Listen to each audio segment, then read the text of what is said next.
بسم اللہ الرحمن الرحیم۔ سبق نمبر 15 میں ہم جناب کی خدمت میں حاضر ہیں۔ صرف کے متعلق گفتگو جاری ہے ہماری۔ آج میں بتانا چاہتا ہوں ثلاثی مجرد کے جو باب آئیں گے۔ ثلاثی مجرد ہم نے کئی بار کہا ہے جس میں 3 حرف اصلی ہوں، جس میں 3 حرف اصلی ہوں اور کوئی نہ ہو، وہ ثلاثی مجرد ہے۔ 3 سے زائد ہی نہ ہو، 1 2 3، 3 سے زائد نہ ہو، وہ کیا ہوتا ہے؟ ثلاثی مجرد۔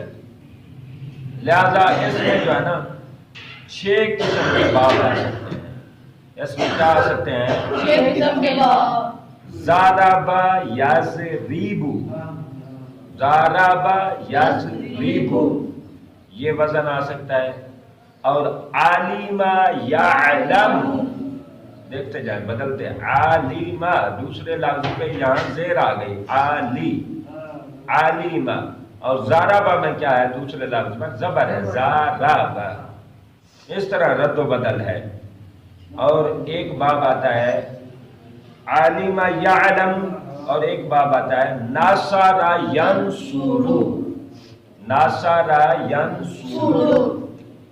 اب نصر ینصر، ینصر یہ فعل مضارع جو ہے علم سے بھی علیحدہ ہے اور ضربا سے بھی علیحدہ ہے۔ ینصر اینڈ دونوں لفظوں پہ پیش آ گئی۔ اور یضربو میں ایک لفظ پہ پیش ہے اور پچھلے پہ زیر ہے، یضربو۔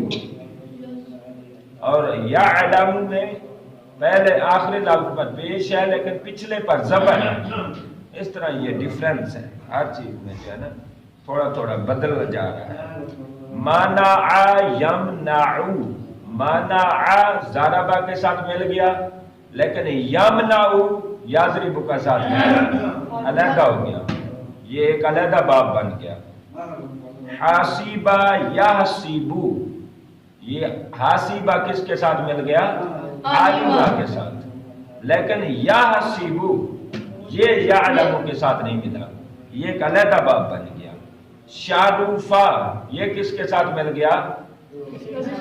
یہ کسی کے ساتھ نہیں ملا، کسی میں بھی ایسا باب نہیں آیا پہلا لفظ جس میں دوسرے لفظ پہ پیش ہو، شعروفہ، لہذا یہ علیحدہ باب ہو گیا۔ یہ ٹوٹل ہو گئے 6 ثلاثی مجرد کے باب۔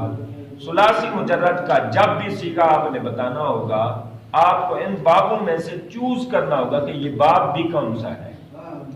یہ آپ پھر تھوڑا سا محنت والا کام ہے، آپ اس کو دیکھیں گے قرآن میں کیسے استعمال ہوا ہے، حدیث میں کیسے استعمال ہوا ہے، عربی میں کیسے استعمال ہوا ہے، یہ آپ نے بتانا ہوگا۔ جب 3 سے بڑھ جائے گا ثلاثی مزید فی میں چلا جائے گا، تو ثلاثی مزید فی کا قانون ہم آگے بتائیں گے انشاءاللہ۔